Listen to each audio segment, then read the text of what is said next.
Welcome, everyone. So excited to welcome you again to the #1 aquarium podcast on the internet. And we believe it. We believe that it is true. I am your co-host, John Hudson from KG Tropicals, joined as I am every week by the professor, Jason Adams. Jason, you are looking a little different, not you physically, but your backdrop there. Wow. Here I was thinking I was going to get a compliment. Wow, you look radiant today. No, but the backdrop well, you're looks a beautiful good. man. Like you look great. To leave? I can just leave. I can put the microphone over here. You guys can just look at the backdrop. No, thank you so much. Really happy to be here. The last 4 weeks have been awesome. Thank you to the community who have really shown up and made this thing so incredibly cool. But yeah, the backdrop is new. I've been promising this now. Believe it or not, this was a project that started months and months and months ago, actually last summer, and I thought we were going to have it done by the end of 2023, but here we are. It's a couple months late, but it is mostly done. Got a little bit more work to do, but yeah, it's almost done. It looks amazing. If you are listening to this, you're out on a walk with your dog, or you're cutting the grass, or you're on your way to work, I'm going to encourage you, when you get back to a point where you can safely watch a video, I'm going to encourage you to check this out on YouTube. It does look absolutely amazing. I was fortunate enough to get a sneak peek at Jason's new gallery. And the second I saw that, I said, my friend, I'm not saying this because of my bias. I'm saying this because I mean it. That is the best looking video set that has to do with aquariums on the internet, period. It looks absolutely incredible. So, and it just makes me look better too, because you're with me. And so it looks great. You've got a pretty snazzy background there. So, well, I had a little bit of an emergency here in the fish house and had to change things up for today because the Oscar tank, there's no problems in there as far as the fish go, but it's just not looking its best today. And when you have 3 Oscars, 3 bikers, a big giant fat pleco, and 2 Severums in one tank, it's not just a simple 25% water change and everything's going to look good again. No, it has to be a major overhaul. And so I'll be working on that this weekend. And for the next batch, perhaps we'll be over there. But I don't know. I like the change of scenery here too. Get a little salt water on one side of me and the fresh water on the other. So yeah, different look. But if you're listening to this on audio form, you don't even care about all that. So we got to talk about one more quick thing that has to do with the audio or the video version of this podcast before we get into the topic, because it is a perfect lead-in to today's topic. Behind you, above your left shoulder, I'm not trying to, get any points with our audience here or anything like that, but it just has to be mentioned because, again, it has to do with what I'm going to start off talking about here. There's a picture. You can't really tell in the video what that picture is, but that is a photo that I took of Jason at an Aquashella. I snuck backstage and took a picture of him without him knowing while he was doing a talk at Aquashella. And so you see him addressing the audience and you see all of the people in the audience, and it's really cool. And I had it blown up for him and sent it to him. It was an idea that I got totally from another YouTube channel. I thought it was a really cool idea, and I stole that idea and sent it to Jason. But the reason why that applies is because I need to talk for a second about something that I did when I was doing a talk at Aquashella. This was last year, 2023. I don't recall which one it was. Maybe Dallas. I don't know. I don't know which one. They're all a blur at this point. But I got up on stage and I said I'm going to say, I don't know how many people, if it's a packed house in there, how many people are in there? 150 people? I don't know. More than that. I mean, probably, well, if it's a packed house, you can get standing room only. There could be 200-300 people in there. Okay. For the sake of this conversation, to make it easier, let's say 200, because that makes me kind of look like a superstar, and also it's just easier math to do it this way. So I stood in front of that audience, and I had a very particular topic that I was addressing, not what we're talking about today. It was a different one, but kind of along the same lines. I asked the audience, show of hands, how many people in this audience have at some point or another during their fish keeping journey considered considered starting a business associated with fish keeping? Jason, I'm not kidding you when I tell you, if there were 200 people in that room, 194 of those people raised their hand. I think it's very common. it is. I mean, you've done it. I've done it multiple times. Almost everybody, well, you could technically say everybody that's creating content on the internet has started a business associated with the hobby, but I think this is a completely natural thing. I've done it twice. I did it with woodworking. I was a woodworker for decades in my basement, messing around. And then I actually took that to the next level and became a professional woodworker. I had a custom cabinet shop and antique restoration shop. Some of the best years of my life. But anyway, and then I did that with fish keeping also. I think it's natural when you're passionate about something that you want to take that thing to the next level. And you dream about it. Most people just dream about it. Some of us are stupid enough to actually go through with it and actually do it.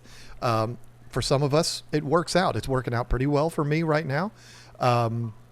You are having a whole lot of success with what you're doing, aside from YouTube and all of that. Your business that you have buying and selling fish is doing well for you. You tell me the numbers and I say, whoa, maybe I should start getting into that. Point is, it doesn't matter if you're somebody that is a professor like you are, that went through all of your years of education to get to the coveted position that you're in, a position of respect and authority, and you're still, but you're laughing, but I'm telling the truth here. I mean, it's okay. It's okay to admit that. But even with that, you're still looking at this hobby as something that you can actually make a couple dollars with. I think it's completely natural. I think we all do it. And like I said, I am not exaggerating. This is actually documented on video. When I asked the people that, there was maybe like 5 or 6 people in the audience that did not raise their hand. Now, I didn't go through and individually poll every single person. Okay, what did you want to do? Because there's a lot of different things that as fish keepers we can do as our business. You could start a maintenance business, which neither you or I have done. We've maintained plenty of aquariums, but not professionally. You can start a fish store. I've done that. Didn't work out too well for me.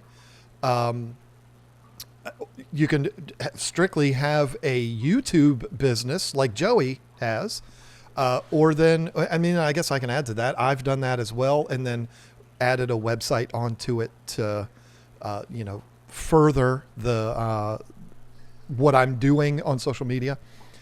But I think the number one thing that people, when they have this idea or this fantasy, if you will, of starting a business associated with fish keeping, I think most people are going to say they want to start breeding fish for profit. Would you agree?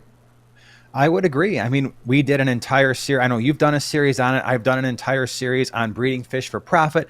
I did some videos on breeding fish for loss, both of which we're going to talk about today.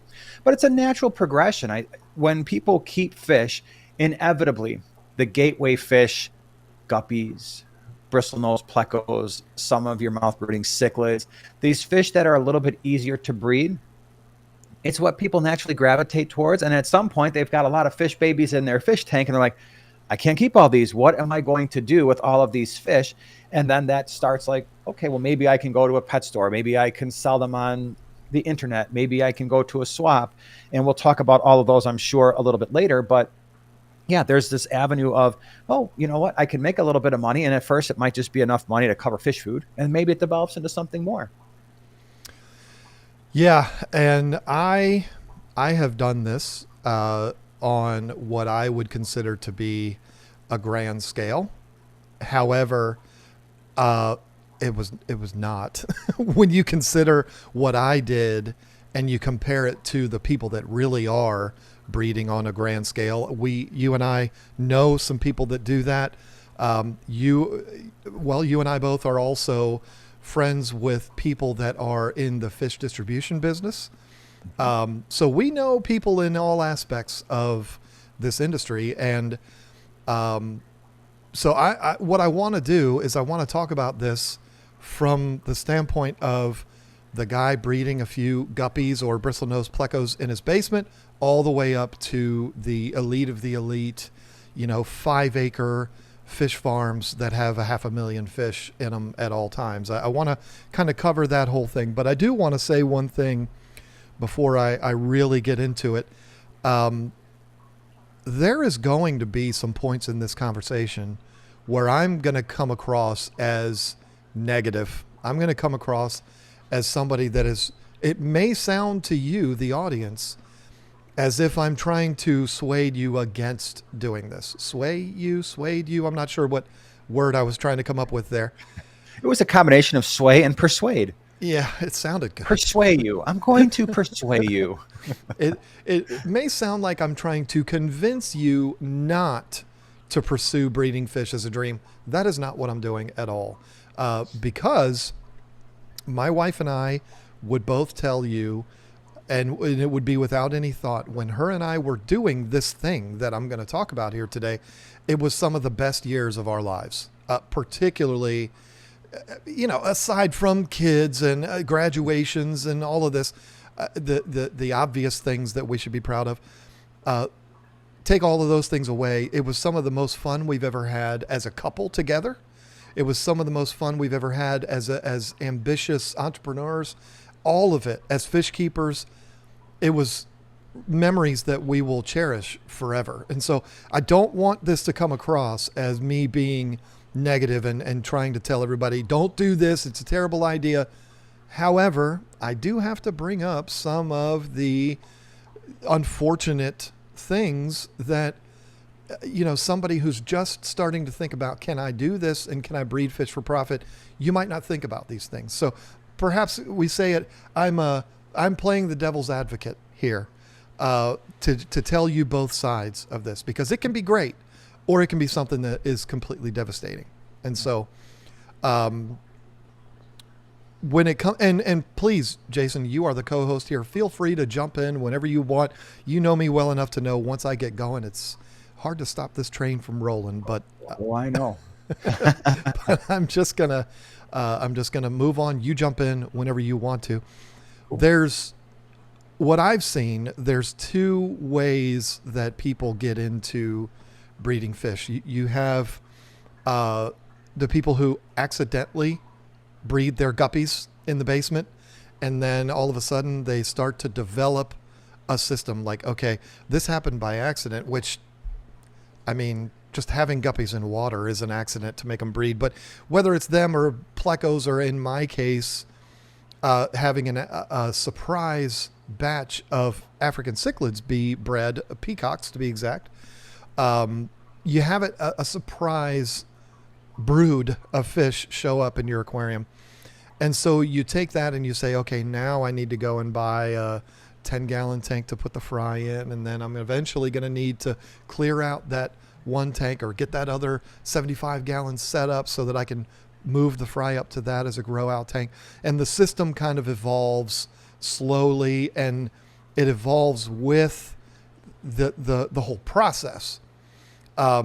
And then, okay, now I have a 75 gallon tank full of guppies that I'm selling the fish out of. And that was a lot of fun. So let me go buy a couple more tanks and put a bunch of guppy males and females in there, start breeding them. And all of a sudden this starts to evolve into a much bigger thing. That's kind of that story that you hear of the guy that was making birdhouses in his shed for his family and friends for their birthdays, and then somebody asked him if he wanted one, or they wanted one, and then the next person wanted it, and word of mouth started to travel, and all of a sudden now he has this huge enterprise where he's manufacturing 1,000 birdhouses a day.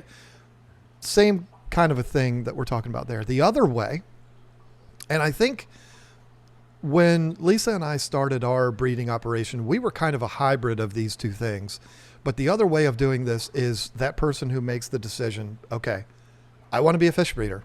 I got 9 tanks now. I love it. I love these fish. There's a demand in the market for this particular type of fish. So I am going to set up a Mac Daddy system. I'm going to go out and I'm going to buy all the stuff. I'm going to buy all of the things. I'm going to dedicate that spot in my house to it. And I'm going to go all in, buy everything all at once, and start my breeding for profit journey. Like I said, mine was kind of a hybrid of the two. I had the accidental, not accidental, but surprise brood show up. Not really going to tell the story of how that happened because we ain't got 4 hours for this this podcast. But surprise brood, and Lisa and I fell in love with the fry, and so we did what we needed to do to raise those fry, and then from there we just went all in and bought like 29 tanks at first, and then that eventually bumped up to 127 tanks in our 3-car garage. So it's kind of a hybrid of the two. But what has been your experience as far as seeing the way people progress through something like this, is one way or the other? I don't know. How do you feel about it? Well, you're excuse me, you're absolutely right. There's you described the two basic ways. One, you have the person that just kind of grows into it. And the other one is like, hey, I'm going to make a business out of this from the start, and it's go time. There is some caution that you really have to consider the risks of going all in early on. A lot of people, and I see this all the time, especially on Facebook, you'll see somebody who gets a tank, gets 2 tanks, gets 3 tanks, and now they got 50. And the idea is they're going to breed a bunch of fish, make a bunch of money because they see prices on the internet, people selling fish on all the different websites. And they're thinking, hey, they start doing the calculations in their brain, like, hey, this could make me a lot of money. I'm going to say something right from the beginning that is going to be probably controversial. You said you were going to play devil's advocate. And I will say it is extraordinarily difficult to make a living breeding fish. And I mean make a living where you have a home, you have multiple cars, you're going to be able to send your kids to college, you're going to have a retirement fund, you're going to be able to do a vacation once or twice a year. It is extraordinarily difficult to do that. And the controversial part of this is I would say unless you live in a warm climate, it's probably not happening in the United States. That's the harsh reality. But that doesn't mean that breeding for profit can't be a thing. It doesn't mean it can't supplement your income. It doesn't mean that you can't have a lot of fun and be very productive doing it. But just like you, I've been down to Florida. I've seen some of these operations where they're all in. So a lot of times I think it's much safer and it makes a lot more sense to grow into your breeding for profit mindset in your business. Start small.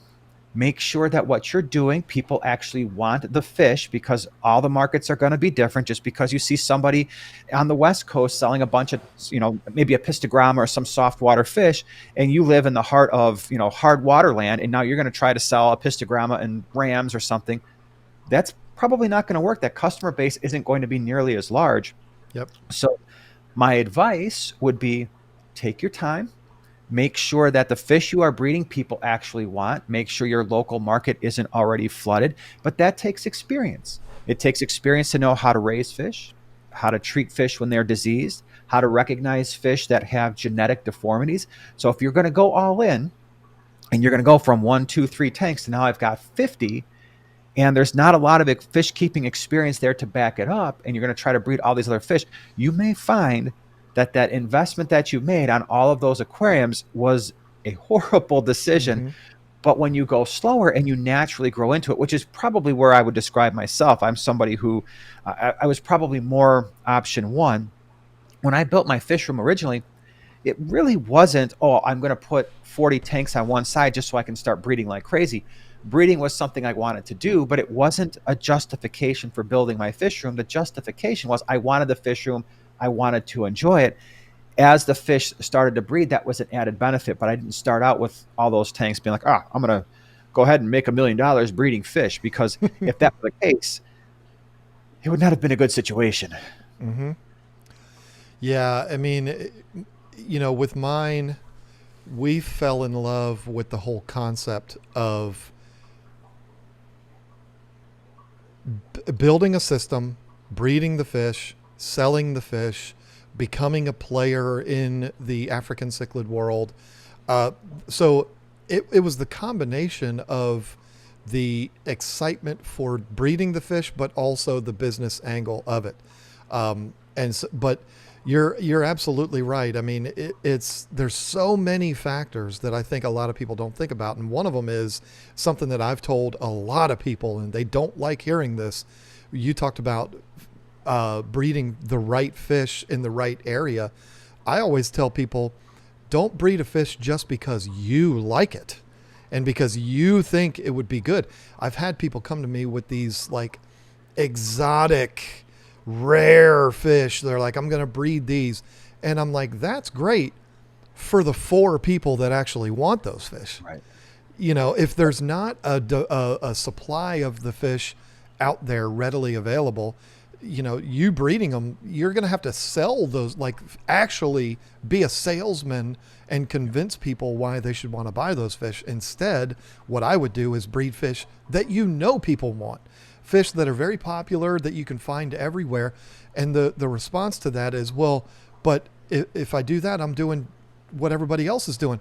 Well, yeah, there's a reason why they're doing that. It's because getting rid of the fish, and I'm going to talk about this later, getting rid of the fish is the most difficult part in this process. I don't care what anybody says. Breeding the fish is the easy part. Raising the fry is the easy part, because all you're doing is what you're already doing now. You're doing water changes. You're feeding the fish. You're going, ooh, isn't it so cute? That's all it is. Getting rid of the fish is the real difficult part. And so the easier you can make it on yourself, the better off you're going to be and the more successful you're going to be. And I couldn't agree with you more, because I've had people who, in our fish clubs, we have a group of fish called cares fish. And the cares fish are those that are critically endangered throughout the world. And so they have a Breeders' Awards program that is specifically designed to keep those cares fish in the hobby, to make sure that if they ever go extinct, there's a sufficient amount in the hobby where maybe someday you could repopulate some of those areas where they've gone extinct. Same thing with the Goodeids, or Goodeids, however you'd like to pronounce it. But those are fish where people will breed them. They're really passionate about it. They're really passionate about breeding these fish. The problem is, yes, they're endangered. Yes, a few of them look pretty cool. I don't want to offend all the Goodeid keepers out there, but the vast majority of them, relative to other types of fish for the general public, are very boring because they're brown or they're sort of greenish. They just don't have a lot of color. I love them. I think they're pretty awesome. But if you are going to be the world's best Goodeid breeder, don't expect to make a ton of money doing that, because the market just isn't there, because most people don't want pale colored fish.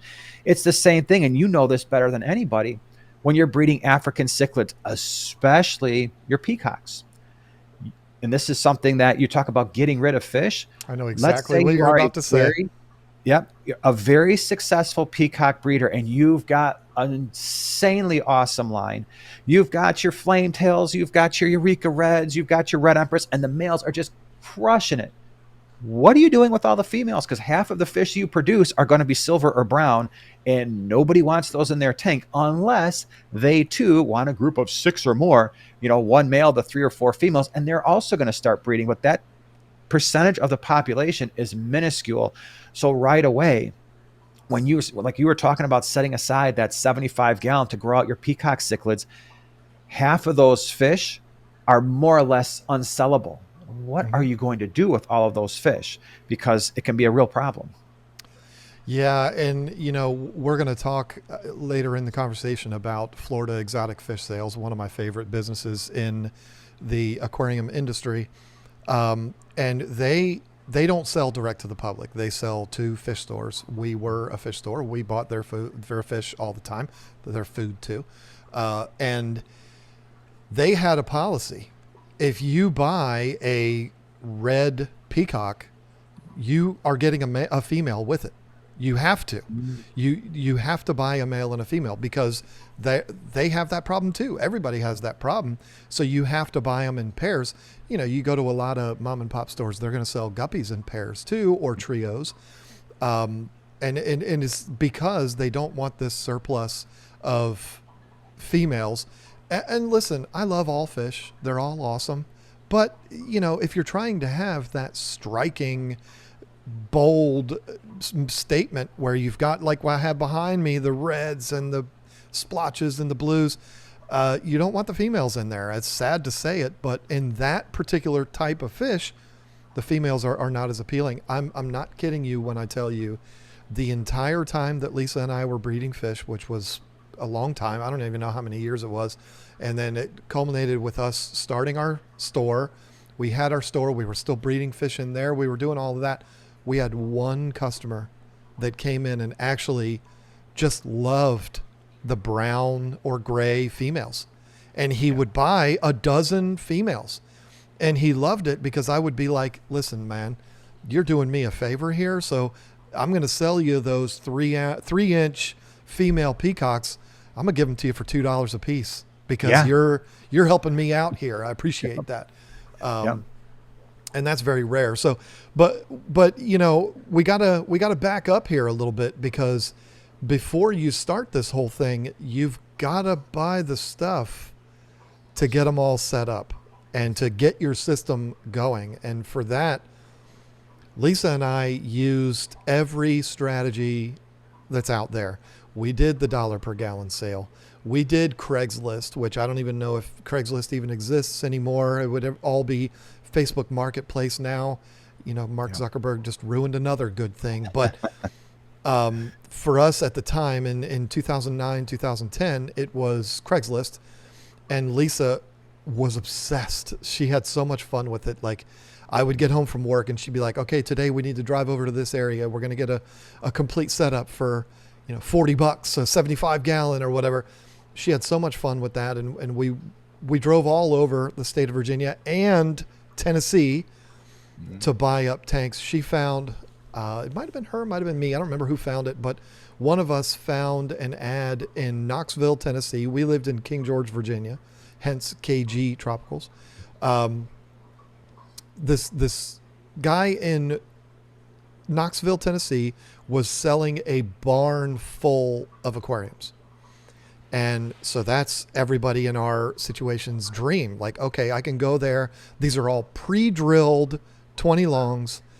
We can go there. We can get everything we need all in one shot. This is beautiful. We drove out there. We took our oldest son with us and rented a 26-foot U-Haul truck and loaded it up with these tanks. What it was it's actually kind of a sad story.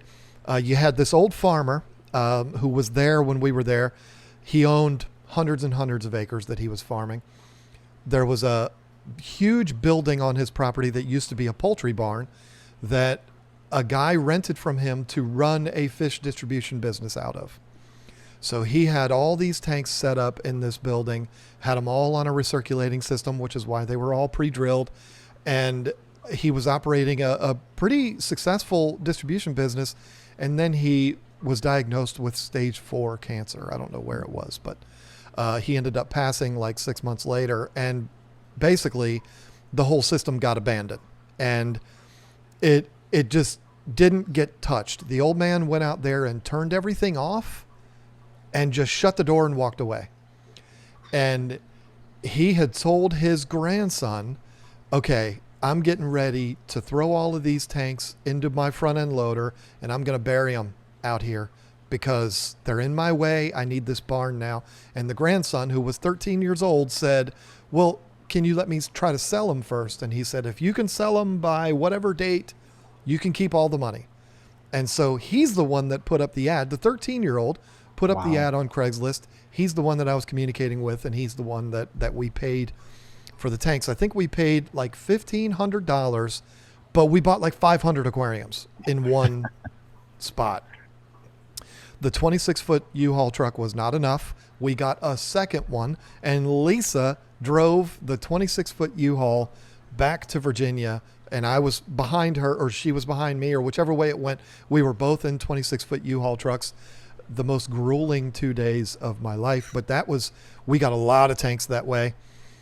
We bought tanks from a fish store that was also closing down in our area, which was sad, but we got like 40 tanks out of that deal. The point is, Lisa and I put in a lot of legwork and a lot of just grueling, grinding, collecting all of the tanks for our system. Now, the tanks from Tennessee, those went into setting up our store, but to set up the garage, it was the dollar per gallon sale. It was Craigslist. It was that fish store that shut down.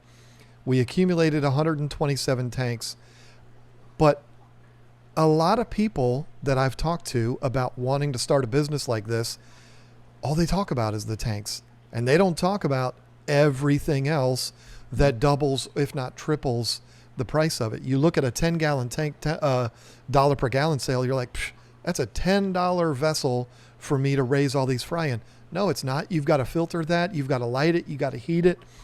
So there's a lot of other things to think about there. When you're setting up an operation like this, you're kind of foolish.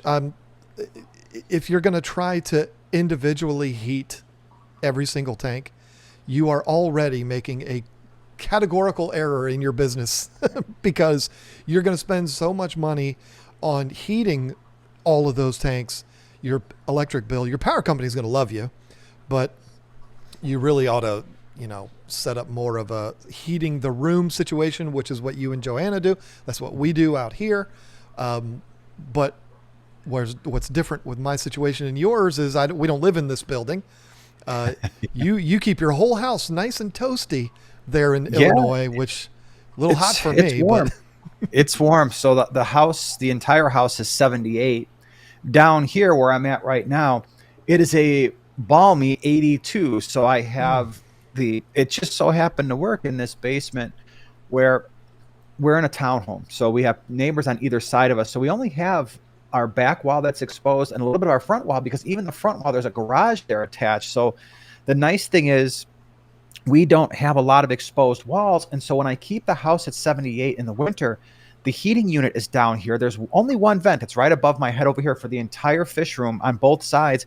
And that usually maintains the fish room, the ambient temperatures at 82. And then every once in a while, I'll put a space heater on. Obviously, I don't leave a space heater unattended. But if I need to, like in those times in the spring and the fall where we have a little bit of a lull when there's something not on, then I can do that. The nice thing is in the summertime, okay, well, I got the air conditioner on. I closed the vent. But now the dehumidifier is always running. And dehumidifiers create warmer air. Still kicking at 82 down here, and still roughly 77, 78 throughout the rest of the house. But we would absolutely not be able to do what we do without having this basement heated, because like you said, the heating, it's very expensive, but it's almost impossible in some situations. I don't know if we have enough base load in our home to run enough outlets down here. When we were at our peak with 80 tanks, if we had to run 80 individual heaters plus the lights, we save a lot of money with our filtration system. We have a central air pump on the fish room side. The tanks behind me are running canisters now because we got to keep the noise down, but we have a one pump system. But still, even with that and with the lights, and there are a few tanks that have heaters, you're going to notice your energy bill go up. But not only that, yes, energy is part of it, but you're doing stuff to that aquarium every single day. You're feeding the fish. You have to account for that. You are doing fish tank maintenance. Your time is worth money. So I think what a lot of times people, maybe they overlook when they are starting out those first few breeding tanks for profit, they think about, like you said, okay, here's my cost of my aquarium. And often they will say, okay, here's my light, here's my filter. I need to make this back. What's the return on investment and all of that? Maybe you've got some substrate in there, whatever.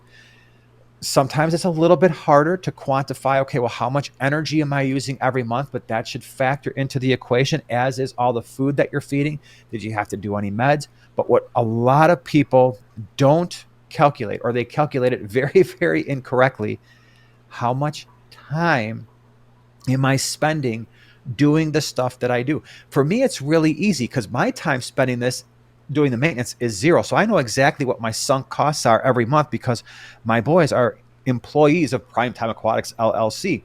So I know what I'm spending to do the maintenance. But then you can break that down per tank and figure out, okay, this is what my time is worth.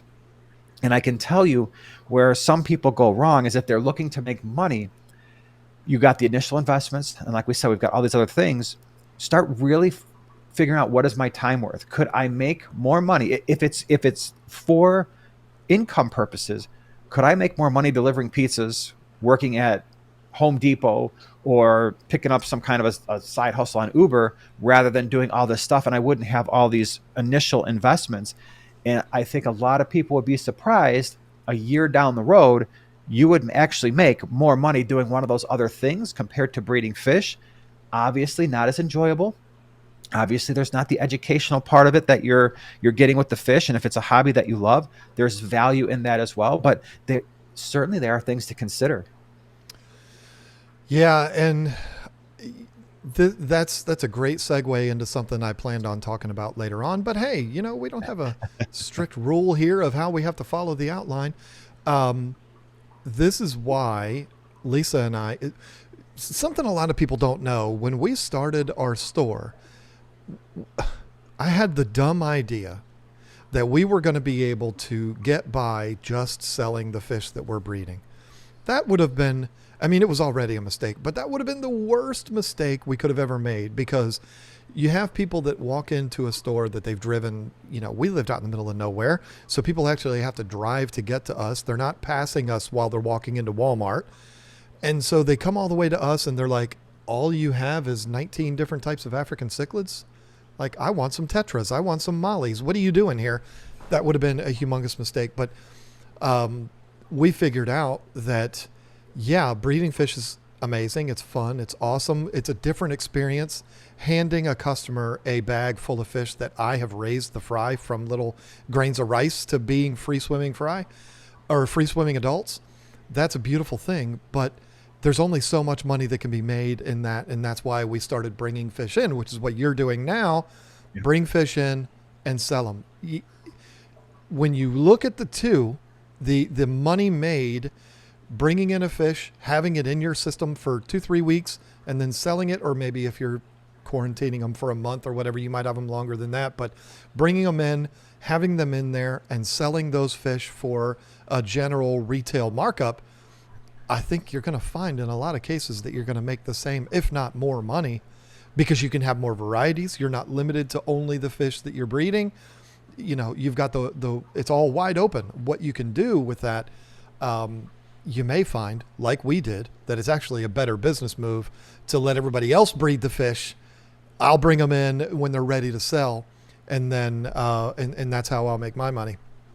And there's still. Oh, sorry. Go ahead. No, I was just going to say it still didn't work out all that well for us, but it was a better way of doing it. And that was my point earlier when we were talking about, if you want to make a living breeding fish, it's insanely difficult if you don't live in a state in the United States or in an area of the world where it is consistently very warm, because the cost structure is 100% different. I've been to some of these farms, as have you, in Florida, and even some of the smaller house type setups where you walk into some of these backyards in Florida and they literally have IBC totes all lining their yard out all year round. Yep. These big giant, what are they, 500,000 gallon IBC totes? I don't know how many gallons, but they're massive, half filled. They're breeding fish, they're breeding shrimp. They've got no cost when it comes to heating at all because they're outside. Right. They are running air. A lot of them, they're eating that's falling into the water, but even still, they're easily fed, and they're doing this on a massive scale. I was at someone who was breeding even African cichlids, and he had basically a barn that had fans that were really controlling the moisture and therefore controlling the amount of heat, how warm that barn would get. But he had a constant flow through system. So he had these big cement things with like a piece of glass in them, and the water would just come in, it would overflow, go right back out into a creek. And he was producing thousands upon thousands of African cichlids at pennies, for literally pennies. Mm-hmm. There is no way on the face of this earth that somebody who's doing this in a fish room basement like what I have here can even remotely keep up with that. And like you mentioned, we've been talking about guppies and cichlids primarily so far. Those are the easiest fish on the face of the earth to breed. So right. Now you have the most competition because everybody's got the same situation. I've got guppies. I've got too many. I'm going to try to sell them. I've got African cichlids, peacocks, and Mbuna. They're just kicking out babies. I keep moving the females that are holding. They're spitting out 40, 50 babies, and then I put them back. They're doing it again. I'm running out of tank space. Well, when everybody is doing that, everybody's looking for a mechanism to get rid of all of those fish, it drives the cost way down. You mentioned, breeding compared to bringing in fish. I would say that bringing in fish takes far more skill, and you have to be far more careful because one, it's not just one type of fish. Two, you could have all kinds of issues coming at you when it comes to like bringing in fish and then reselling. We quarantine our fish for 4 weeks, and I cannot tell you how many times they come in looking good a week or two, sometimes 2 or 3 weeks later. It's like, uh-oh, something's going on here. Yep. And you absolutely, if you're someone who is looking, and this is a subject for a completely different time, but if you're looking to do that, you had better have a lot, and I mean a lot of experience with fish. Otherwise, you could lose a whole, and I'm talking about you could lose many, many, many thousands of dollars Yep. very quickly. Real quick example: last batch of fish I brought in, I had rummy nose rasboras, 300 of them. I sell them for $4 a piece. They got a bacterial infection. I didn't catch it right away. This is my fault. It went for about 2 days. In the meantime, Eli was doing water changes. He didn't notice it. He used the same gravelback from that tank to a bunch of past sky rainbows. That fish, that tank now got him. That was 300 more fish at $4 a piece. 600 fish at $4 a piece, all dead. All of them. Wow. Wow. That's just luckily, I mean, we bring in enough volume where it's like that's not fun. That stinks, but it happens. And imagine if you're someone who's just getting started, and it's the same thing with breeding as well. If something goes wrong and you lose, can you lose? Are you in a position where you could potentially lose $1,000 worth of fish, $2,000 worth of fish, $3,000 worth of fish, and be like, that was really not fun, but I'm not bankrupt over it, and I'm not going to lose my car or something like that over it. And yeah, so when you're looking at what types of fish to breed, you have to be aware of, okay, what types of fish are people breeding and how are they doing it? Because we haven't even talked about what's going on in Vietnam and Thailand and Indonesia and South America, Brazil, Peru, where they are breeding in these massive outdoor fish breeding ponds and facilities. Literally, the fish they are selling are for pennies. By the time they get to the U.S., yeah, they've been marked up from the exporter to the importer to the wholesaler to pet store. But even, I mean, the fish there, you just simply cannot compete. If you're breeding, I think I'll breed some rasboras in this 20-gallon. That's cool. It's fun. And again, do it if you enjoy it. But there's no way your cost structure is going to be anywhere close to someone who can literally breed millions of them and just ship them out. And even with all those shipping costs, sell them way, way, way, way, way cheaper. Yeah, and that's the biggest thing. When you calculate the difference in, like you said earlier, time. Your time is the most valuable thing. When you think about a batch of fry that is born or hatched or spit or whatever it is, the amount of time that you spend taking care of those, raising them up. Yeah, it's fun, it's cute, but you put all that together and you compare that to bringing in those fish from Thailand or Indonesia or something that cost you next to nothing because they do sell them so cheap. You wonder, how can they sell them so cheap? It's kind of, when you really look at it, kind of a no-brainer to bring in fish and sell them rather than breeding them yourself. So that's one of the things that I would say, and one of the reasons why I started this conversation off by talking about how happy it made Lisa and I to be. I've got a pleco and an Oscar fighting while we're sitting here talking here. That's not distracting at all. That would have been in the background if I was facing or had that tank behind me. But anyway, that's why I talked about how much fun Lisa and I had. It wasn't as much about the money as it was the lifestyle. We loved that. We loved the fact that on Sundays was we both had full-time jobs. So the Sunday was water change day. We did water changes every day. We knew that water changes in African cichlid breeding does two things. One, it induces spawning, and two, it causes the fry to grow faster. It just does. I'm sorry, father fish. It does. When you're doing water changes, fish grow faster. And so for us as breeders, we want the fish to grow as fast as we can so we can sell them. We would do water changes every single Sunday, 50% in every single tank. And we had to do them manually because they were all air driven sponge filter tanks.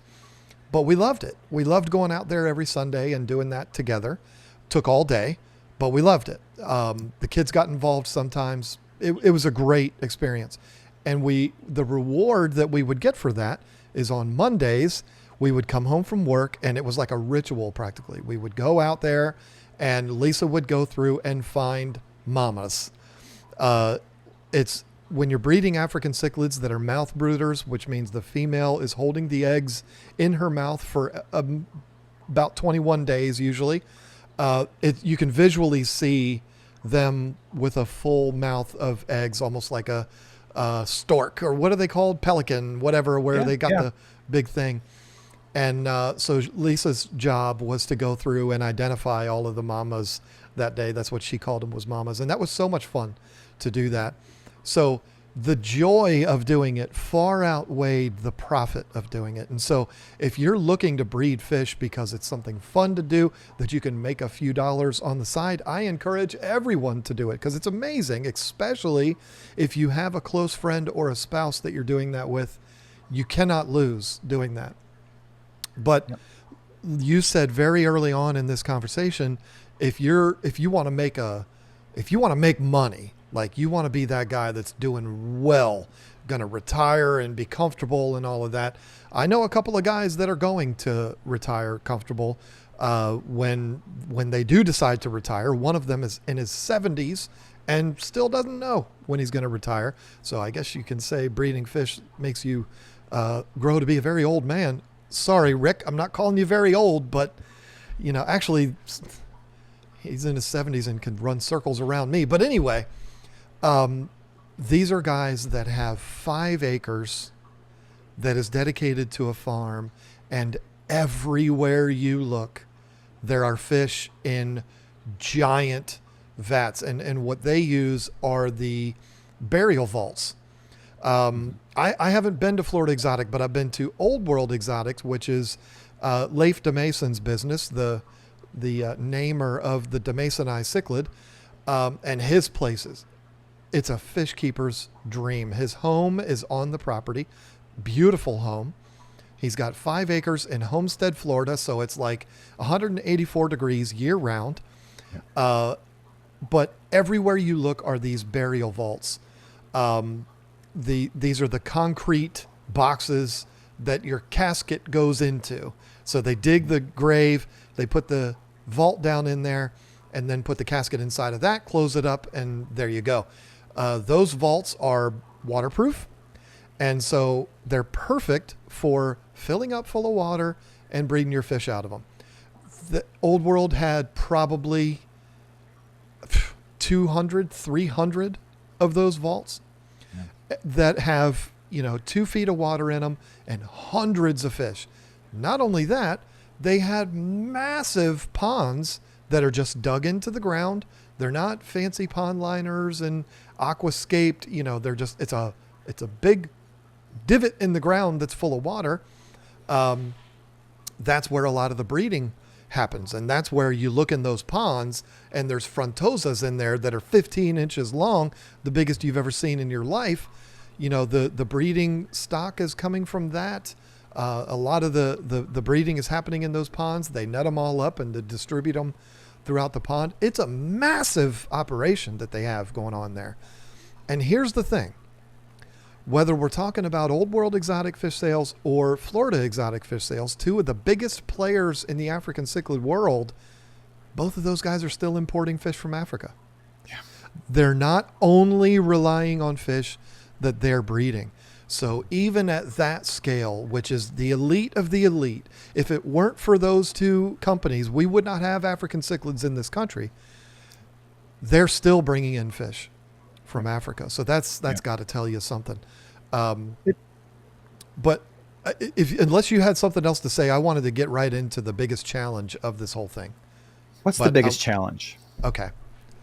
This is the one that nobody wants to hear because there's only one way of saying it, and that is getting rid of the fish. And for some reason, When you say it like that, getting rid of, that sounds bad. But You don't because love your fish. yeah, I don't mean feeding them to the chickens, which is what the Right. farms in Vietnam do to the fish that they cull. They throw them to the chickens. Uh, well, at least the one farm that I've dealt with did that. Uh, I'm not talking about getting rid of them, like sending them to their grave. I mean selling them, Yeah. distributing them amongst the hobby. This is the most difficult part of the whole process. And it's the part that I think newcomers to fish keeping or newcomers to fish breeding think of the least, because they think about, well, I'll just put an ad on Marketplace, I'll sell them on eBay, and I'll sell them to fish stores. No big deal. It's easy. Well, it's not that easy. It is very, very difficult. Now, you have a good situation going on there. You work harder than anybody I know in going to these swaps and doing all of that on the weekends. That's a great way of moving a lot of fish. But you're selling those fish, I'm guessing, for a lot less money than somebody who was breeding them would think they deserve for those fish. Um, 100%. And that's when I go to these swaps, and these swaps will bring in thousands of people. We were in Davenport last week. There were well over 2,000 people there over a 3 hour period of time. We split our time. My wife was with my son. She was in Northbrook, Illinois. There was another probably close to 1,000 people there over 3 hours of time. When it comes to pricing fish, and you see this at the swaps, there are actually fish stores that show up at these swaps and try to sell their fish for retail prices, and they go home with a lot of fish because nobody's buying them. So yep. when you're looking at the avenues for getting rid of the fish, you're most likely going to make the least amount of money selling directly to a pet store. That's just the way it is, because they have to, you're competing with everybody else who's got the fish. Like I said, if you've got something common, guppies, some African cichlids, something that's just gone, bristlenose plecos, you're competing with everybody in that area who's also got a whole bunch of those fish. In our area, it's like the shell dwellers. People are like, you only sell your shell dwellers like $3 or $4 a piece? Yeah, because everybody's got them. Once they have them, everybody has the same issue I have. Oh, I've got 50 of them in a 20-gallon lawn. So by far, you're going to get the least amount of money selling at a pet store. They're not trying to mess you over, but they've got a lot of overhead. And so a lot of people think, well, okay, well, if you're selling this fish for $10, you can give me $8. No, if they're selling it for $10, they can go wholesale and probably buy it for a third of that. So Yep. you're competing with everybody in the area. You're also competing with the wholesalers, and you're competing with pet stores that import directly. So now you're competing with fish farms. So you're getting nowhere close usually to the retail price of a fish if you're trying to sell it to a pet store. You're just not. It's not going Mm-hmm. to happen. You'll get more if you go to the swaps, because there's a spot here where it's like, okay, I don't have the overhead that a pet store has, nothing even close to that. And so as long as I breed these fish, or they come in and they're healthy, I can certainly do far less than a pet store can do. And therefore, you're saving a bunch of money as a customer, but you're also making a little bit more as the person selling the fish, because you're not going to the pet store.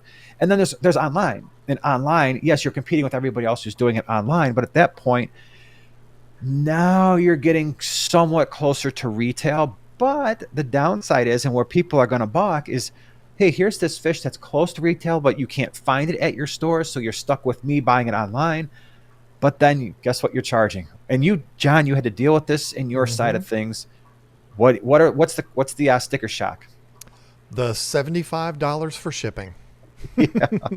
Now that's not bad. That's not bad if you can buy an entire case of fish, and you're like, oh, well, you know what? I'm going to really, a lot of people don't understand, max out your order, get them to be able to send you a full case, a box of fish.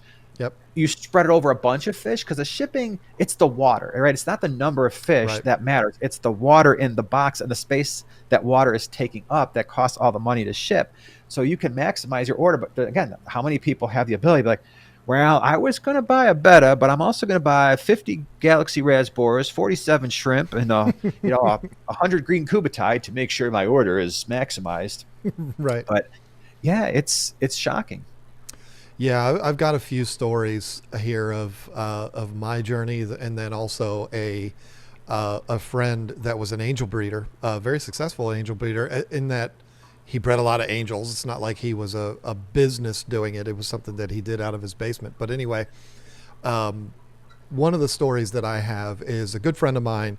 His name is Rama Sabakan. He owns a store called Schools of Fish in Richmond, Virginia. And I've known him for a long time. I've known him since like 2011. I don't even remember how I met him. But he's a full line fish store, but he specializes in rare South and Central American cichlids, which he actually goes and collects himself. And then he also specializes in African cichlids. And so, hey, it's a great client for me, right? When I was breeding fish. So I had a bunch of fry, needed to start moving them out. And I contacted him. I said, Rama, I got the most beautiful sunshine yellow peacocks you've ever seen. And I've got a great batch of dragon bloods. I've got German reds. I've got this. I've got that. You know, what do you want? I'll bring them down to you. And it took probably 2 weeks of going back and forth with him on email. And it's not because he was trying to nickel and dime me. It's because he's a businessman. And when you start doing a transaction like that, it's like, hey, listen, you and I are friends, but right now we're doing business. So you can't be offended if I'm asking you, you know, what did you feed them and how long have you had and this and that. And so there was a lot of questions. There was a lot of back and forth because he could easily get those same fish that he was going to get from me from another guy for this much money. So it took a lot of persuading. It took a lot of salesmanship on my part. And after going back and forth for a while, I got him to agree to buy 12 unsexed 2-inch dragon bloods and 12 unsexed 2-inch sunshine yellow bangas, peacocks. And I was excited. You know, I sold 24 fish. Yay, this is a good thing. So I bag them up. I happened to be going down to Richmond for my full-time job at the time. Brought him down these bags, gave them to him, and I don't know if he cut me a check or paid. I don't remember how he paid me, but he paid me a whopping $72. And again, when we talk about time, right now, you're trying to build clientele, but these days that price would be a little bit higher Today, but yeah. yeah, but still, it's like all the emails, all of the questions, the driving there, and all that stuff. Luckily, it was on the way to where you were going, but that's the things you have to consider when you are trying to breed fish for profit. And a big part of that, and I think you've kind of touched on it already, is if you're going to make money breeding for profit, you would better pick fish that people want, something you said, and pick fish that pet stores and people they can't bring in healthy. In other words, you've got fish that are a little bit difficult to ship. Right? Believe it or not, bristlenose plecos do not ship well. They don't. You get bags of bristlenose plecos, and if a few of them die, they're all gone. So believe it or not, even though they're relatively common, I know I said they're common, pet stores will sometimes prefer to get locally because they know, hey, if they go to a wholesaler, they're going to have issues sometimes because they're not easy to ship. Small angelfish are another one where if you've got somebody who's breeding certain lines of angelfish and they're healthy and they're robust, the local breeder is going to have an advantage because small angels don't ship well either. Guppies, I know we just said guppies are common, everybody's got them. If you pick the right strains of guppies and they're healthy, they're growing well in your water. I tell the story all the time. I used to think I couldn't keep guppies alive. Why? Because a lot of these guppies were coming from certain parts of the world overseas. They were being distributed through wholesalers, being distributed then into the pet stores. They were all getting the same stuff, and none of them were staying alive. Right? It didn't matter if I go to Petco, PetSmart, local fish store. I'm like, I can't keep guppies alive until I went to a local person, and all of a sudden I had my guppy party tank. We've got 200 guppies here. I've got 150 guppies over there. So bottom line is the pet stores know this too. They know, hey, if I bring in 100 guppies from a certain source, I know where they're getting them from. I'm going to lose a certain amount, a certain percentage. You have to figure that into the business. Well, if I can get them from the dude that's 2 miles away and I lose 0% and I get them for roughly the same cost as I'm getting them from somewhere else, now there's an advantage there. And that takes time, right? So we said at the beginning, don't just jump into this and think you're going to make $1 million. Right. Take your time, learn the fish you want to breed, learn, especially so important, learn your market, learn who's in your market, learn what the pet stores want, learn what's going to sell. Water parameters in your area are going to make a huge impact on what types of fish that you're trying to breed. Absolutely. I mentioned my friend that was an angel breeder. this was interesting, and I thought, man, I'm going to be so rich. This is going to be so great. When Lisa and I opened our store, it was I think December 13th of 2013. I think is the day we made that kind of humongous mistake. The day we opened was a Saturday, was the opening day, and a guy walked in that we had never seen before, didn't know anything about, carrying 2 big bags of angels. And we're talking angels as big as your hand, like big breeding size angels. And I'm like, what is this guy doing? I didn't have any angels in the store at the time. And so he walks in and he says, I got these angels. Are you interested? And I'm like, oh, I know how much these fish go for. I'm like, it's going to be pretty expensive. He said, are you interested? And I said, yeah, I'm interested. He said, okay, here. And he gave them to me. That was his way of saying, here, take these. I'm not going to do this all the time, but take a look at what I have to offer you. Put these in your tanks, sell these, make as much money as you possibly can. These are on me. When you need more, give me a call. And guess what? I probably bought 400 angels off of him over the course of the next 3 years. It was a great sales tactic. I mean, some people might look at that and be like, I don't know anything about these fish. I'm not putting them in my tanks. But I looked at it as, what? I can sell these for like $30 a piece. Are you kidding me? That was a brilliant sales tactic. I ended up getting to know him. Him and I actually did a series of videos together, 7 video series, all about breeding angels in his basement. And he had a whole system in place down there, and he was breeding all kinds of angels. It was a beautiful thing. But that was one of those ways that he was able to kind of draw people in. Was like, here, you take these, give them a try, and then when you need more, come back and let me know. Can you, the fish breeder, give away? There was a lot of fish in there. I don't know how many it was, but there was a lot of angels that he gave us that day, hundreds and hundreds of dollars worth, retail worth that much. But he could do that because this is a guy breeding out of his basement. It was not his full-time gig. It was kind of a hobby side business for him. And it worked out well doing that. But the flip side of that, when Lisa and I were still in our garage and we finally got to a place, because we didn't even speak about this before. We set up our system and spent probably $25,000 on all the little things, the tanks, the lumber to build the racks, the wiring, the lighting, all of the things. 25 grand we spent to set this whole system up. And it took 6 months before we made $1. Because you got to buy all of the breeding stock. You've got to get them doing their thing. Then they finally do. They're not going to breed as soon as you put them in the tanks. Like, woo, we're in our favorite place, and they start breeding. It ain't going to work like that. Even the fish that are easy to breed. So you got to make them happy, take care of them, pamper them. They breed. You take those fry a couple months later. Now you're raising the fry. 3-4 months down the road, they're at sellable size. You can start offering them up for sale. So you've got that long period there of nothing coming in. And Can you sit on that investment that long?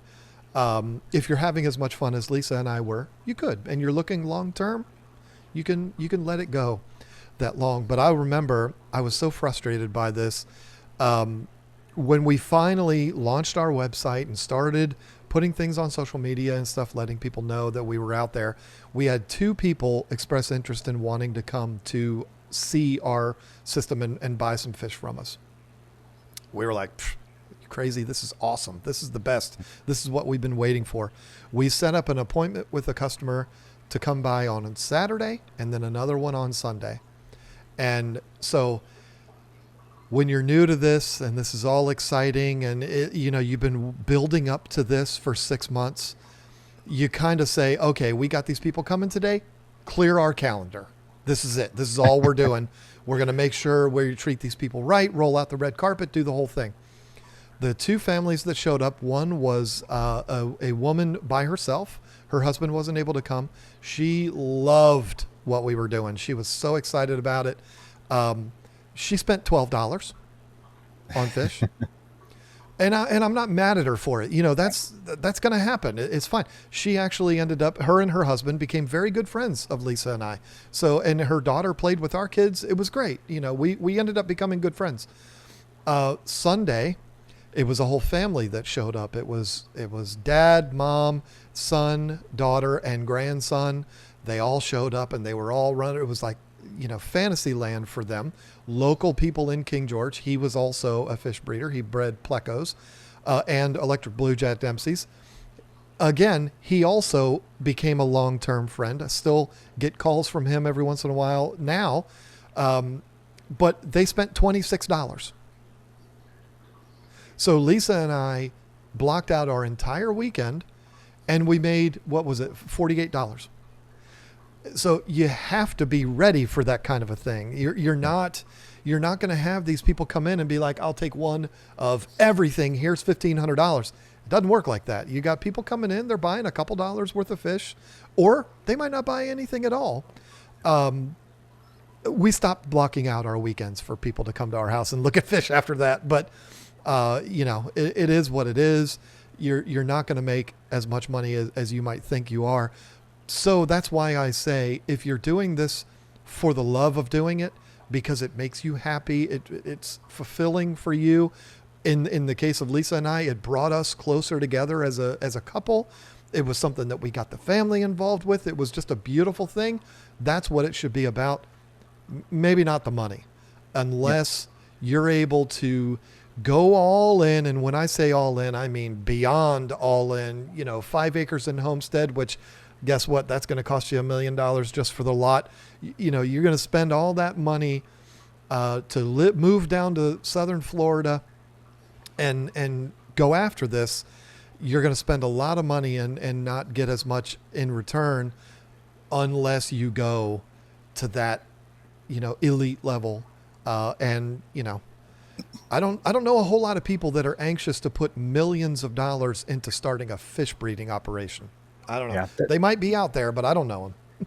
No doubt about it. I think the bottom line is, yes, it is very possible to breed for profit. Like we said, do your market research, make sure you're breeding fish people want, make sure you're breeding fish that are not flooded in your market, make sure you're breeding fish that are conducive to the water parameters you have in your area.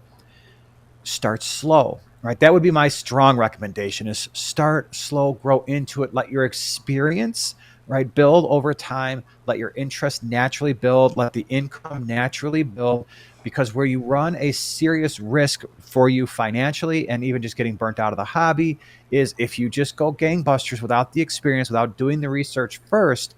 There's a lot of unforeseen things that can happen when breeding fish, for trying to breed fish for profit, just things that can go wrong in a fish room. You know, can you survive a catastrophic air pump failure where all your filtration goes out and you lose 75% of your fish? Is that going to ruin you economically, financially? Or is it something where it's like, wow, that really stung, like it did when I lost those 600 fish a couple weeks ago? It stung, but it wasn't like, okay, now I don't even know how we're going to put food on the table. That's why when you start slow and you gain the experience and you start to realize how fish breed, that you start to realize how they behave with one another. When can you sell them? How do you sell them? You minimize the potential issues.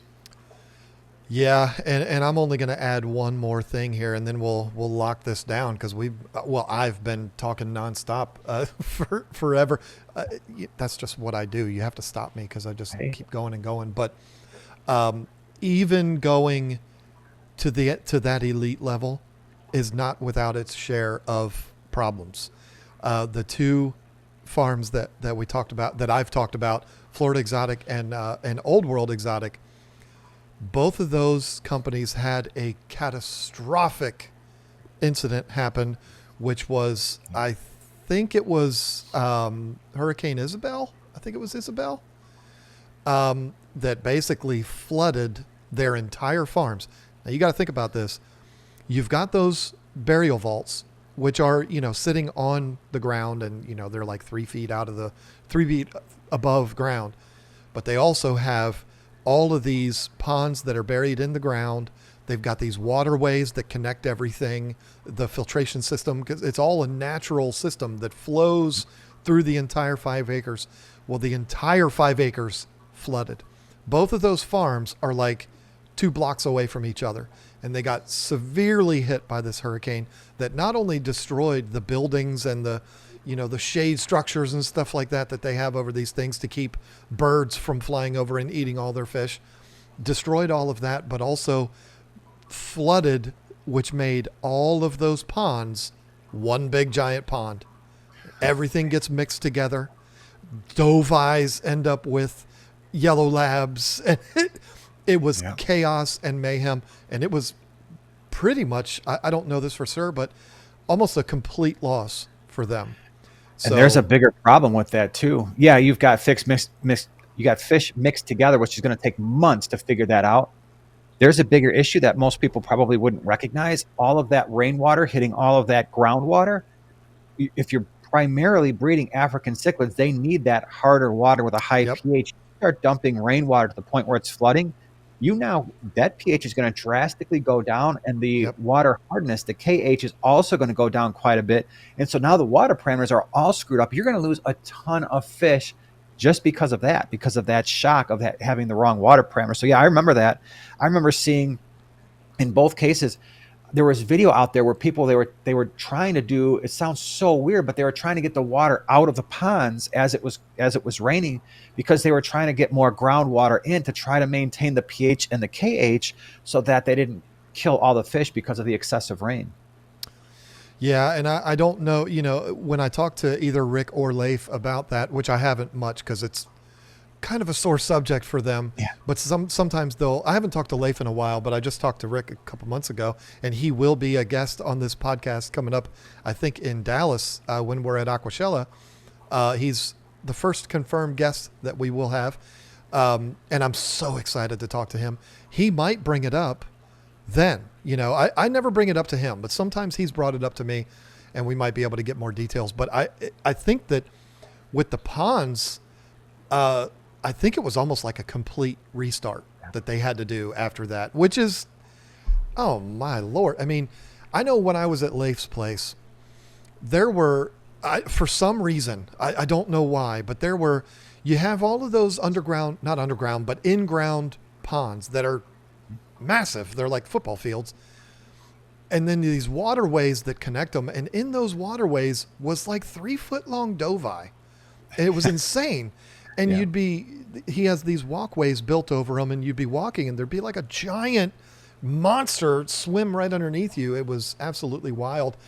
And so when you see those fish and you see how big they are, it's like, man, how devastating would that be to lose all of that? That's just, it breaks my heart to even think about it. So, even when you have that best case scenario system set up, it's not without its flaws. Mother Nature can come through and say, hey, guess what? We've got other plans over here. Absolutely. So anytime you're dealing with something where you're dealing with living things, catastrophe can happen. And when it does, it's sad to say it, but it's affecting your pocketbook and making this even less appealing as far as a business venture. I'm going to say it one last time. Do it because you love it. If you're wanting to start breeding for profit, even though the word profit is in that title, don't do it for the profit. Do it because you love doing it. If you do it for the money, you might make the same mistake Lisa and I did and end up at the end of the day having no fish and having no money. You don't want that. It's a lose-lose right there. That's right. But you still had each other. Well, we did. And like I said, when we were in our garage doing this out of our garage, it was some of the best times we've ever had as a couple. It was wonderful. We have so many fond memories of that. And so, I wouldn't trade that for the world. That is what made it all worth it. Would I do it again? Absolutely. But this time I'd do it very differently. It would be slow. It would be methodical. This is going to grow as it grows.